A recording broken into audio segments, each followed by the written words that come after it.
So in this video, what I'll be talking about is why perhaps people have this fear or phobia to want to go on a intermittent fasting or whatever, if it's for 18, 24, 48, or even 72 hours. And I could give you a wide range of reasons as to why people might have this fear or phobia to want to do it. Um, One of them is that they've never done it before, and by virtue of the fact that they've never done it before, especially for a long period of time, is that they don't know what the outcome is going to be. They don't know how it's going to impact them both physically and mentally. I mean, there's just a wide range and a huge list of reasons as to why people don't want to do it, and they dread to do it because they feel that they're gonna feel abnormal. Perhaps they might feel like it's gonna make me weak. It's gonna make me feel lethargic. It's gonna make them feel not only weird but abnormal. Might make them feel strange. But just very quickly before I proceed to make this video, I want to share with you a quote from Franklin Roosevelt from the early 1900s. He says, and I quote, I'm sorry, I take that back, not Franklin Roosevelt. I got that mixed up from another quote. Let me start again. Actually, this quote is from Mark Twain, and I'm not sure if he was from the early 1900s. Maybe he came from the 1800 generation. I'll have to do more research on that. But anyway, let me get right to Mark Twain's quote. He says, and I'll quote, a little starvation could really do more for the average sick man than the best medicines and the best doctors. Okay, so having been established that quote, which derived from Mark Twain, um, I'm not an expert in this area, but perhaps I could say some encouraging words. Um, if you're willing and determined enough to lose weight, because perhaps you're struggling with obesity, perhaps you gained a little extra weight, you want it to come off, or maybe perhaps you're just struggling and you're frustrated going to the gym and you're putting forth all this effort and so many hours doing all these workouts, and you come to the realization that I can't seem to go beneath my plateau no matter how much I'm working out. Well, if you could relate to any of those reasons that you can't go beneath your plateau, you're frustrated because the plateau weight won't come off because you're putting so many hours and so many days going to the gym, lifting weights, doing lifting weights, cardio, interval training, resistance training, or weight training, or any other type of physical exercise. I mean, perhaps you could relate to those reasons. But if any of those things are the case, uh, what I would suggest that you do, and this is just coming from my own personal perspective, I'm not an expert in this area. I'm not a nutritionist. I'm not a licensed medical doctor. I'm just sharing with you things from my perspective and my point of view, and hopefully uh, the methods that I applied, might be effective and productive for you. But what you would want to do is, if you're to go on fasting, you don't have to go through extreme measures. For example, you don't have to start off doing the 18-hour fast. I'm speaking specifically for beginners. What you would want to do is, just give it a try for 8 hours. You would give it a try for 8 hours, uh, strictly going without food and without snacking, without putting one potato chip or one cookie or one corn chip or one biscuit in your mouth in between meals. So all you're trying to do at the moment is that you're trying to go 8 hours towards your next meal without any snacking at all. I'm talking about not even a single bite. And you would do that, and then perhaps you would say to yourself, you know what, I made it through these 8 hours. It wasn't that bad, and I didn't feel strange. I didn't feel hungry. This worked out pretty good. And what you would do is, after doing the 8 hour fast, you would build on that. You would try to go for 12 hours without snacking until your next meal. And then, whenever you have your next meal, or every type of meal, what you would want to do is you would want to keep it low carbohydrate, uh, moderate amounts of protein, a little more fat, so that the fat could help you stay satiated and satisfied towards your next meal. And so, all I'm talking about is that if you were to begin intermittent fasting, you would want to take gradual steps. Just to throw a little example, not trying to digress. It's the same thing when you're lifting weights. If you're lifting weights for the first time in a very long time, one would be completely unwise to start off with extremely heavy weights that you could barely do 6 reps. No, you don't want to do that. What you want to do is, you would want to start off light to where you could do 3 sets of 12. And then after managing 3 sets of 12 for a month, you would build upon that. You would add even more weight because you've already gotten stronger and you've already gotten comfortable to doing 3 sets of 12. So you add on a little more weight. And rather than 3 sets of 12, you would do 3 sets of 8. And so you see where I'm going with this. So it's the same thing with intermittent fasting. Just as you would become stronger physically lifting weights, your body would also become stronger being able to tolerate longer fasting as you progress. And so you're reached the point where you're doing good, and now I could try for 24-hour fast.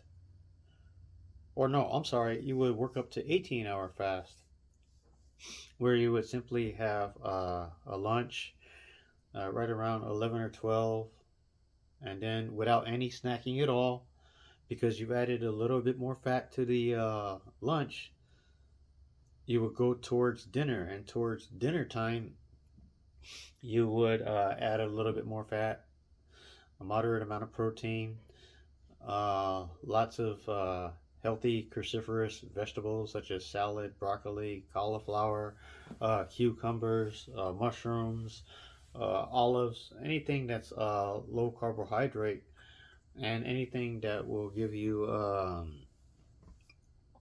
net carbs that's below 20, or better yet, below 10. And what you would do is during that dinner time, you would add a little bit more fat because you're going for an 18-hour fast, which is 12 noon the next day. So it's roughly, first meal is at 12 noon, and then 6 p.m. without snacking, and then a little bit more fat for dinner at 6 p.m. so that you could go all the way from 6 p.m. the previous day towards 12 noon the next day. And the reason why that extra fat is so important, again, so it keeps you more satiated, it keeps you more satisfied, so that it controls your hunger. And so, talking about the 18-hour fast, after doing that, you'll notice that even without exercising, you'll notice that for beginners level, I'm talking about beginners, I'm talking about for beginner level, you will notice that there's a slight decrease in your in your weight. I mean, just to give you an example, as I am making this video now, it's approximately 7:30 or 8 a.m. on the West Coast. And when I got up this morning, I checked the scale without any clothes, and I was 166 pounds. But when I checked the scale last night at around the previous night at around 5 p.m. for experimental purposes, I checked the scale after I had dinner and without any clothes again, I weighed 170. So the point I'm simply trying to make is that as you are sleeping, as long as you're not snacking between dinner time the previous night and lunch going towards the next day, your body is losing weight. It's actually losing weight, believe it or not, as you are sleeping. I mean, if you don't believe me, you could do all sorts of research on the internet or even books to confirm the claims that I am making. But the point I'm simply trying to make is that when your body is losing weight as you're sleeping, as long as you don't snack between the previous night towards 12 noon the next day, or as long as you don't snack in between meals, your body is actually losing weight.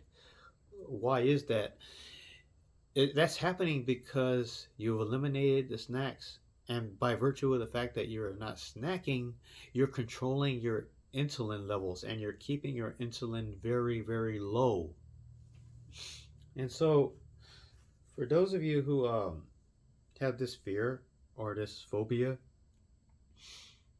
of what the dangers of intermittent fasting might be, that it might make you feel weak, it might make you pass out, it might make you feel lethargic, it might make you feel abnormal, any type of way. You know, I'm just going to use me as an example.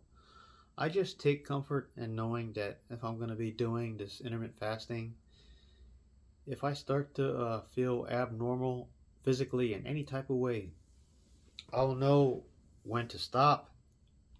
If I feel like I'm going to pass out or I feel kind of strange, you know, I know that I'm within proximity of a grocery store. I could pick up something to eat really quick because I'm feeling really strange. Or maybe I'm fasting at home. And if I start to feel strange, I'll just go into the refrigerator and grab something to eat. So, in relation to people who are starting intermittent fasting for the very first time, you could do the same thing. As I said, you start off very slow at the beginner's level, probably for about 8 hours.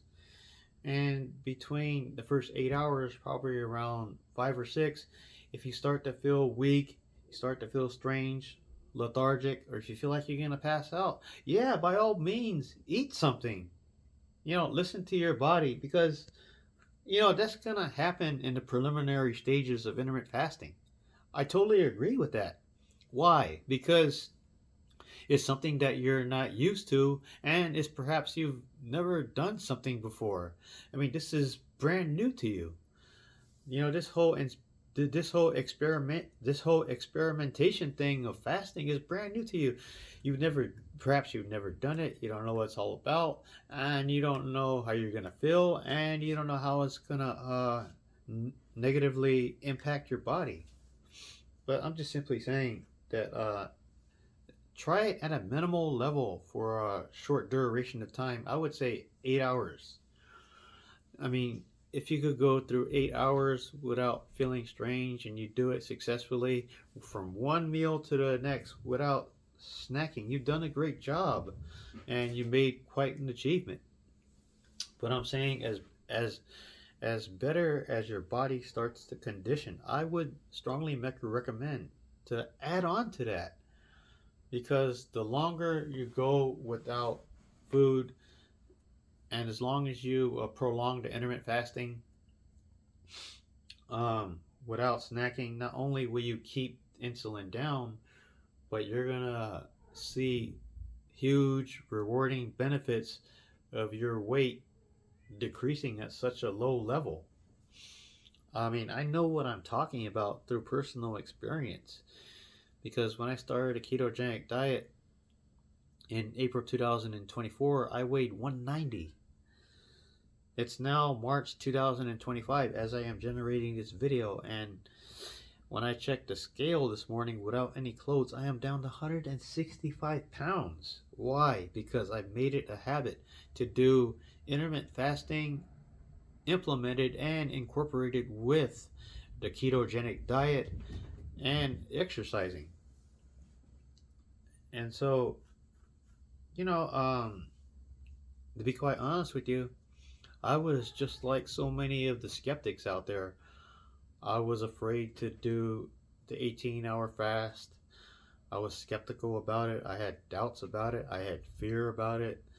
You know, but just take comfort in knowing, if something doesn't feel right in the beginner's level of fasting, by all means, go to a grocery store, go to your refrigerator, or wherever you may be during the time you feel strange or weak and grab something to eat, and then after you eat, you feel good again, you feel rejuvenated, you feel revitalized, and then you say, you know what? You probably say, you know what, to yourself, perhaps this 8-hour fast wasn't so bad. I'm going to try, hypothetically speaking, I'm going to try to do it longer, 12 hours. And then you start to build on that 12 hours. You know what, that was pretty good because now I'm starting to lose even more weight and I'm starting to reap the benefits off this thing. So I'm going to try for 18. And before you know it, you're a champ because your body has gotten to such great optimal shape. You're going to build on that some more. You're going to try from 18 to 24, and then you're going to go from 48 to 72. I know this through personal experience because I have done this before. So, if you have this fear, what I want to strongly emphasize, if you have this fear or phobia of intermittent fasting, just make sure you're within the proximity of your refrigerator at home, within the proximity of a grocery store, a gas station, or anywhere that you're able to purchase food. But again, I'm not an expert in this area. I'm not a nutritionist. I'm not a medical doctor. I'm just giving you my insight based on my personal experience. And this video is not generated to make people do anything they don't want to do. I mean, that's one thing I cannot do. I can't make you do, or I can't make anybody do anything they don't want to do. You do whatever you want to do based on your free will. I mean, I'm just simply giving you suggestions. I'm just sharing with you my insight and personal experience that perhaps you could relate to, and perhaps all these things that I'm telling you, it might benefit you as well and help you live a more happier, healthier lifestyle with even more energy. But thanks for tuning in.